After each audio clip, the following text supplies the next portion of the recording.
Bonjour, bienvenue à une autre capsule sur l'intégration des technologies en univers social. Bon mercredi, alors on vient de débuter le mois de juin tout récemment, alors nous sommes dans le dernier droit, alors je me suis dit qu'on pouvait travailler la méthodologie, l'analyse documentaire, c'est un savoir-faire, ma foi, essentiel, ça devrait être vu depuis le primaire, mais enfin bref, ça se perd parfois dans le processus. Aujourd'hui, je reviens en fait avec l'application Screencastify. On la reconnaît avec ma Mortaise qui est de forme rectangulaire. Donc, j'ai délaissé l'application Loom parce que j'avais des bugs récemment. L'application Screencastify qui est toujours géniale dans le 5 minutes qui m'est accordé, entre autres pour l'élève. Et je vais me servir de ça aujourd'hui pour réinventer une tâche qui, ma foi, euh, euh, pour réinventer une tâche qu'on fait en classe en allant chercher des informations, mais vous allez voir qu'en intégrant la vidéo et les applications de dessin, je redéfinis une tâche et je vais chercher encore plus d'informations dans la progression de mon élève, dans ses savoir-faire liés à la méthodologie, liés à l'histoire. Alors, c'est ce que je vous convie, c'est vraiment un gros statement, hein, mais je vous convie à ça aujourd'hui. On va travailler avec l'application Google Forms dans la suite Google, mes applications de dessin Jamboard, qui est un tableau de présentation, un genre d'équivalent de Explain Everything, mais sans toutes les qualités ou les possibilités de Explain Everything. Screencastify, qui sera mon média pour produire la vidéo de l'élève, et Google Drawing, probablement l'application la plus méconnue ou mal connue de la suite Google, que j'affectionne beaucoup pour ses possibilités de créer des fichiers de dessin, du JPEG ou du PNG. Alors, 1, 2, 3, c'est parti, on s'en va dans Google Forms. J'ai préparé deux tâches d'analyse de documents. Alors, ce que j'ai fait, très simplement, je suis allé du côté du récit. Le récit, qui est un modèle dont la réputation n'est plus à faire et à exprimer en public. Je prends le dossier documentaire qui m'est proposé. J'ai choisi 5 documents qui seront à analyser par l'élève. Comme vous le voyez, je ne l'ai pas mentionné encore, mais la phrase histoire est présente dans mes deux tâches. La phrase histoire qui est un outil de contextualisation documentaire. Idéalement, on prend quelques instants pour expliquer ce que c'est. Ça ne sera pas évalué, mais c'est une méthode de contextualisation. Je vais aller chercher ce qui est pertinent dans le document, puis pour mettre la lumière dessus, et vous allez voir que souvent ces éléments-là reviennent dans d'autres questions. Alors, c'est ce qu'on va faire.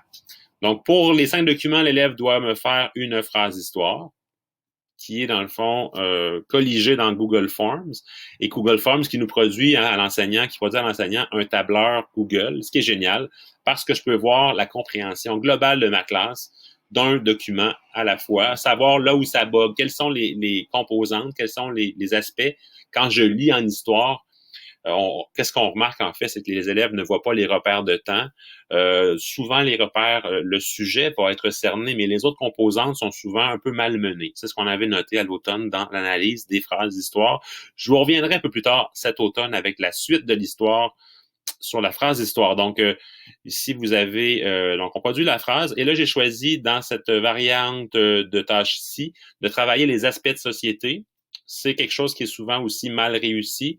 Est-ce qu'un document est plus dans l'économique, dans le social, dans le politique? Enfin, ça peut être déterminé via une tâche de cette manière-là. Si on veut le travailler rapidement, avoir un bref retour à faire avec les élèves ensuite. Sinon, on travaille plus en caractérisation. Purement et simplement, on se rappelle de la tâche en secondaire 4 où l'élève a des leurres qu'il doit effectivement, idéalement, rejeter pour ne garder que les documents qui concernent la période visée par la question de caractérisation. Encore une fois, je produis une phrase histoire. Dans la phrase histoire, j'ai une composante de temps.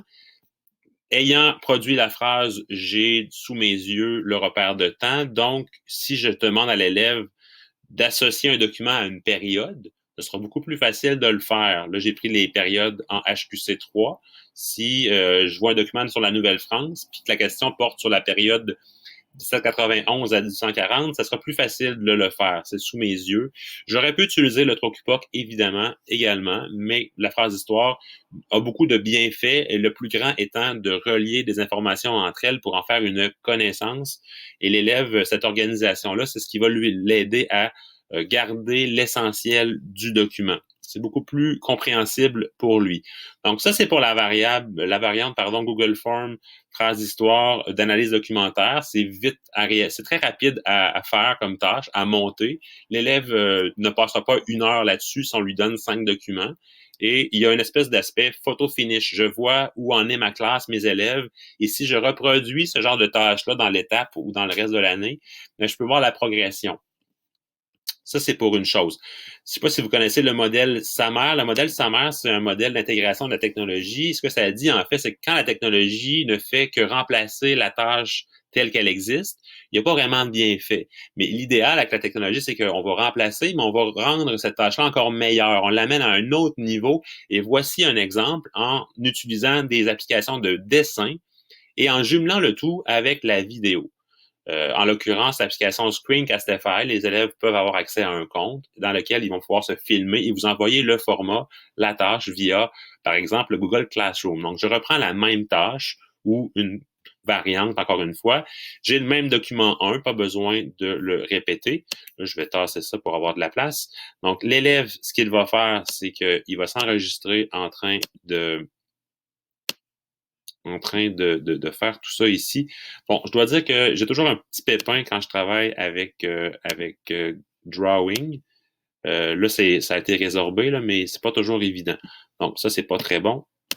OK, alors, si on retravaille la phrase d'histoire. Donc, je suis l'élève, j'explique à l'enseignant comment j'ai fait pour trouver les composantes de la phrase d'histoire. Donc, l'énonciateur, ce sont les auteurs de ce message-là, donc des auteurs de manuels. Donc, ça fonctionne.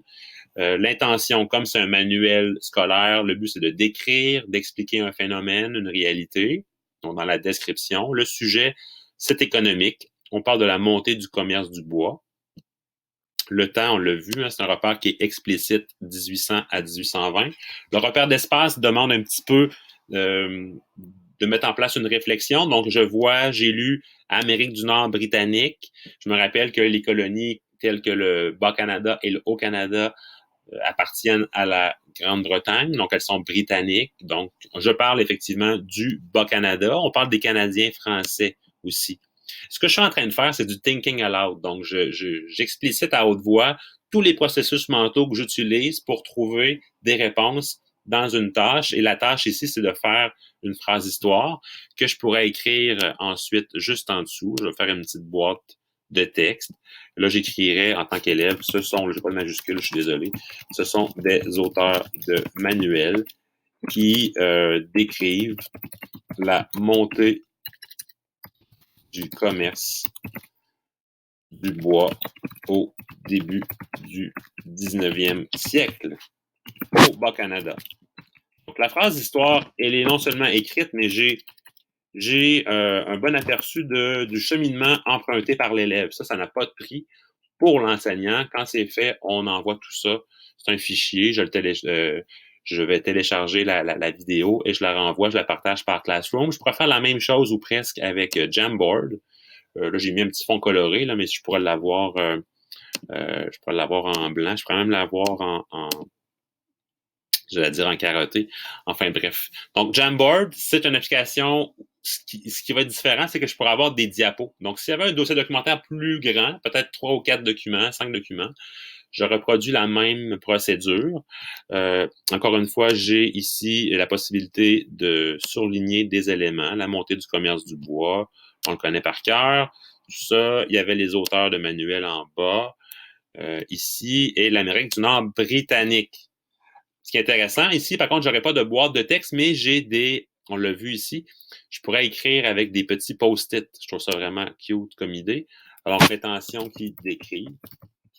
Bon, je pourrais comme un petit peu remplir mes cases qui décrivent, et idéalement, pas faire de faute dans ma capsule vidéo. Ensuite, je continue, qui décrivent la montée du commerce du bois. Là, je dépose Ça, c'est vraiment génial. Le petit post-it, là, je pourrais le changer de couleur aussi. Entre 1800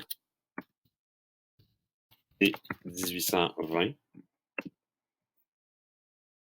Et au Canada. Je viens de faire une phrase d'histoire, je l'ai faite de manière vidéo. J'ai envoyé cette tâche-là à mon enseignant qui connaît un peu plus mes processus mentaux.